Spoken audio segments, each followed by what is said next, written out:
এইভাবে পাঞ্জা লড়তে দেখেছেন না? সবাই তো পাঞ্জা লড়ে এইভাবে। তো আমরা কিন্তু অনেক সময় এই কথা বলি যে মৃত্যুর সাথে পাঞ্জা লড়া। দর্শক, কথাটা কিন্তু খুবই একটি ভুল শব্দ বা ভুল কথা। কেউ কখনো মৃত্যুর সাথে পাঞ্জা লড়তে পারে না। মৃত্যু হচ্ছে এমন একটা বিষয় যেটা আল্লাহ তাআলার অবারিত এবং অঘোষিত একটা হুকুম, যেটা আসবেই। আল্লাহ তাআলা যখন আপনার কাছে আজরাইল আলাইহিস সালামকে পাঠাবেন, আপনার জানকে কবজ করবেন, আপনি পৃথিবী থেকে বা আমি পৃথিবী থেকে চলেই যাব।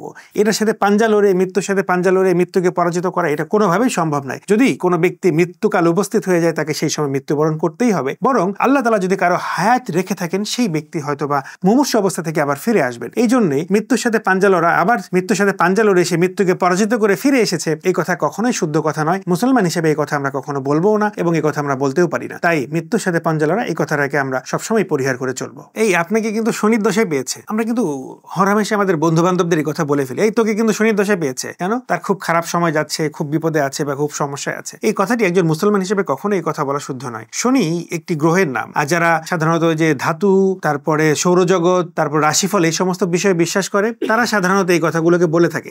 শনির দশায় পেয়েছে, এই সমস্যা হয়েছে, শনির কারণে এই কথাগুলো হয়েছে, এই সমস্যাগুলো হয়েছে। এই কথাগুলো, গ্রহ নক্ষত্রের কথা, ধাতুর কথা, এই কথাগুলো কোনোভাবেই ইসলামিক মূল্যবোধের সাথে, ইসলামিক চিন্তার সাথে একজন মুসলমান হিসেবে এই কথা কখনোই বলা শুদ্ধ নয়। কারো যদি কোনো বিপদ হয়ে থাকে, কারো যদি কোনো রকম সমস্যা হয়ে থাকে, এটা আল্লাহ তাআলার পক্ষ থেকে আসেন, এবং আল্লাহ তাআলাই তার এই বিপদকে দেন, এবং আল্লাহ তাআলাই সেই বিপদ থেকে তাকে উদ্ধার করে থাকেন। দর্শক, আমরা কখনোই এই ধরনের কথা, তোকে শনিতে পেয়েছে, শনির দশায় পেয়েছে, শনিতে ধরেছে, এই সমস্ত কথা বলা থেকে আমরা সবসময় বিরত থাকবো।